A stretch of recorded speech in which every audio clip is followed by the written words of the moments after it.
final score, Newport County 1, Wrexham 0. A real disappointing day where Wrexham just didn't get going at all.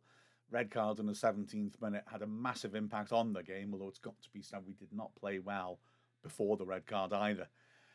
And Newport, well, I think we probably picked the wrong time to play Newport, as they're in as good form as they've been all season. They're now 7 games unbeaten. But they didn't look like they had a huge amount to them, apart from the willingness to put in an excellent shift and to work hard as a unit. And we couldn't match that, unfortunately. So problems began before the kickoff. 4 changes, all forced on us by injury. Anthony Ford with a back injury, so Ryan Barnett came in. At the back, Tom O'Connor has broken a bone in his foot. He's out for some weeks now. And so we brought Will Boyle back into the team. Beg your pardon. In midfield, of course, Andy Cannon got that nasty blow to the head on last weekend, and so James Jones replaced him. And up front, Steve Fletcher failed a fitness test, so Sam Dalby started. The opening phases of the game were incredibly scrappy, and we just didn't get the ball down and move it about well. You know, players like Lee, who's normally so comfortable on the ball, getting hassled, was misplacing passes, and it had a unpleasantly familiar feel to it, like the games like Accrington, like Walsall, where we've struggled to pass our way out from the back, faced with a team that's aggressive when they haven't got the ball. Having said that, they weren't threatening us at all, and I thought the defenders at that point were doing a very good job. But then, in the 17th minute, major moment. Tozer, I thought, could have left a long ball into the box to bounce back for a goal kick, but he stretched and headed it down. Boyle, stretching to try and control it on the edge of the box, took a heavy touch and then lunged in to try and win the challenge on McLaughlin. He won the ball, but he then followed through and went studs up into McLaughlin's knee. There's been lots of debate already on social media. Is it a red? Is it not a red? It is for me. I've got to be honest. He's not fully in control of himself. He endangers the player, sticking your studs in his knee. If that was an Wrexham player, I'd be bouncing and saying that's got to be a red. So, I can't be a hypocrite. I think that's a correct decision. Wrexham, for a short while, soldiered on with the back 4, but not for long. O'Connell came on to replace poor Sam Dalby, who's, of course, done nothing wrong, but we had to bring on an extra defender. And actually, in the early moments after the red cards, we still seemed to maintain our equilibrium. In fact, a minute after O'Connell came on, we had a real chance. Barnett's brilliant work on the halfway line first to do a little Cruyff turn and beat his man. Typically accelerated down the right flank. Lewis, the left-back, came across to deal with him. Barnett drove into the box. Lewis seemed to have nipped the ball off him, but Barnett got back and claimed it back and put it across the face of goal. Nobody could get a touch. 2 Wrexham players waiting for the pullback on the edge of the area, Mullin and McLean. But to be fair to Barnett, I don't think the pullback was on. I think there were 2 defenders around him. He was right on the goal line. I think he just had to put it in the danger area and hope somebody would be there. The pullback was blocked off. With hindsight, Mullin might wish he'd gambled and got in the box. He could have had an open goal tap-in. Newport started to get more control of the game, but weren't getting the ball into Wrexham's box at all, really. And Wrexham looked comfortable, but poor when we had the ball. There was one moment of real danger, just for the half hour. A massive crowd on the edge of the area. Cleworth got a good tackle in. The ball spanned to Tozer, who went to clear. But the pesky Will Evans managed to get a foot in, and it spanned to Wildig. He hit a shot from the edge of the area. James Jones did really well to lunge in and ricochet it over the bar. And incredibly, the ref gave a goal kick. On the half hour, Wrexham putting some pressure on again. Barn as well. Not pressure. A moment of individual madness that on another occasion could have been the goal of the season. Barnett feeding it forwards, Mullin about 35 yards out, muscled his man off the ball, and then on the turn, assuming the keeper was off his line, which he was, launched a first-time lob come volley to try and score from distance. Unlucky he didn't get quite enough on it, though, and it was a comfortable save for Townsend. And 4 minutes later, Newport took the lead. Delaney, the centre-back, coming forwards. All the Newport players camped in Wrexham's half as Wrexham defended the box. We just couldn't get it out. And eventually Delaney standing the ball up. A magnificent header by Palmer Holden. Tozer might be disappointed that he didn't challenge him. Frustrating in a way because that's the header of his life. It was utter perfection. He gets up really high and manages to loop it over Okonkwo, just drops into the top right corner at the last second. Absolutely unsavable. And a magnificent goal. And Wrexham were lucky, frankly, to survive till half-time. After that, there were a couple more opportunities where Okonkwo came to the rescue. Firstly, Morris, who was impressive in midfield, drilling in a 30-yarder with real pace and spite. And Okonkwo did well to drop to his right and parry it away.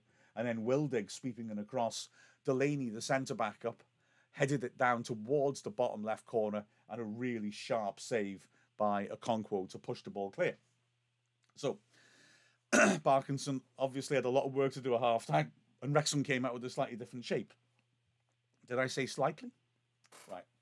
Barnett went up front, although he started off on the right, it seemed at first, of an attacking formation. I wondered if we'd gone to more of a box midfield of Lee and Barnett trying to support Mullin, but we hadn't. Barnett was up front, midfield 3. But then Cleworth was essentially being asked to play right-sided centre-back and right-back. Not something that's original. It's a newish idea, but teams do this sort of thing now. The first time I really saw a team do this was Mario Hermoso at Atletico. So he was trying to sort of stay back and be solid, but also get down the right as well. Jones, of course, loves to roll his sleeve up and put in a good shift. So he was also trying to come across and often appeared to be playing like a right wing back. And it's got to be said, for the first 10 minutes, 15 minutes of the half, it worked. It was a lot better than the first half, I must say. In fact, Wrexham had a half chance after 43 seconds of the half. McLean sweeping and across, Mullin getting up well, but a big centre-back backing into him. He couldn't control his header. And from the edge of the 6-yard box, it went over the bar. We nearly gifted Newport a second goal, or McLean with a back pass. He just didn't see that Palmer Holden was there, so he fed in Palmer Holden one-on-one with Okonkwo. Luckily for Wrexham, he just trod on it a little bit, and O'Connell was able to get back and do brilliantly, lunging in and getting in the block. Another chance when McLaughlin on the right swept across to the far post, and his fellow wing-back Lewis met it with a nicely timed volley, but too straight, and a sharp catch by Okonkwo. But his best save, I would argue, came shortly after that. Wildig again standing the ball up into the box, the ball ricocheting kindly for Charsley, who struck the ball across Okonkwo. Excellent save, low to his right to push it around the post. 62nd minute, Parkinson pushed the kitchen sink button. Cleworth off, he'd done nothing wrong. Palmer on. Palmer struggled, if I'm honest, to really get into the game, although the lack of service has got to be taken into consideration. It's got to be said, we didn't create anything from this point. I'm not blaming Palmer for that, by the way. It's unfortunate timing of how I said that. The game died. Newport defended their box comfortably, worked hard in midfield, and we just didn't have the passing quality to get through them. They had one more chance when Will Evans flicked the ball on, and a shot from the edge of the area by Palmer Coulden was blocked by Lee. And even though Wrexham went really gung-ho, putting Bickerstaff on as well, and withdrawing James Jones, no, we didn't get any momentum going. We just couldn't threaten them at all. It was frustrating. The work rate and hothousery of Will Evans and some of the other Newport players really got on the Wrexham players' skin at times, I think.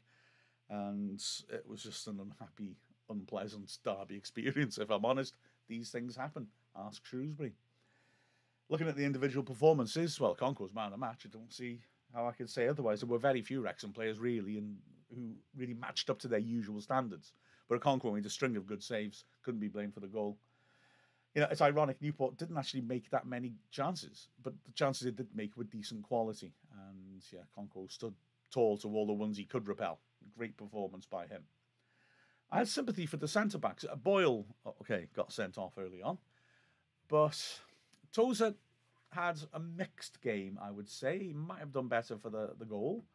He had a couple of little moments where he didn't win the ball cleanly or got his passes wrong. But he wasn't calamitous. Cleworth did well, I thought, on the right. He's unlucky. He's got to be the one who comes off. I mean, O'Connell's a sub, so you might as well leave him on. Plus, he's dangerous on set pieces. Tozer's got the long throw, so he's the one who comes off. But I thought Cleworth did well. He was asked to adapt in different positions, and I thought Clewis did a solid job. O'Connell, great to see him back, and it was the old O'Connell. Again, a good, strong performance. Like I said, it was a poor performance by us, but our defence did a decent job. Looking at the win-backs, well, Barnett is perhaps the other man of the match contender. He was perfectly fine defensively. He had some counter-attacking thrust, and we had very little. And kept going to the end, and I thought it was a pleasing performance by him. McLean didn't have the happiest of days, didn't get his set pieces in quite the right place. His back pass, of course, could have cost us dear. Luckily, O'Connell came to the rescue. In midfield, Evans started really well. First 15 minutes, I'm looking at the way he's just not losing the ball, and how calm he is under Newport's press. And I thought, okay, I'm going to be patient here. Newport are going to come at us. They're not making chances. Evans, at the heart of things, will start to get the passing movements going, and we'll start to get on top of this game. And I kind of feel like I wasn't wrong. I feel like if we'd not had the sending off, that may well have been what would have happened. But he didn't influence the game as much when, well, I suppose let's be mathematical about it. One of his passing options was denied him, and he wasn't able to get that grip on the game. Lee, I love Elliot Lee, but he didn't guess his passing right, I thought, in this game. He was better in the second half, trying to get forwards, but he still wasn't able to influence the game like he normally does. Jones was full of industry, but wasn't able to make any real impact on the game. Dalby, you can't judge, but he had a good battle with the centre-backs. He was doing okay. Then he was sacrificed. And I have huge amounts of sympathy for Mullin, because I thought he looked good. He was battling away, but he was so isolated. He created a lot of second balls, but there was no one to pick up from them. And I thought, again, he had the better of the centre-backs, backing into them, spinning, causing issues. But just didn't have good supply at all. You know, it was so rare that someone played a nice pass for him. So, yeah, very frustrating. But we go on. Cup tie next, clear the bind. And then, of course, back to the job of going for the title. With a final score of Newport County 1, Wrexham 0, I'm Mark Griffiths from Wrexham AFC.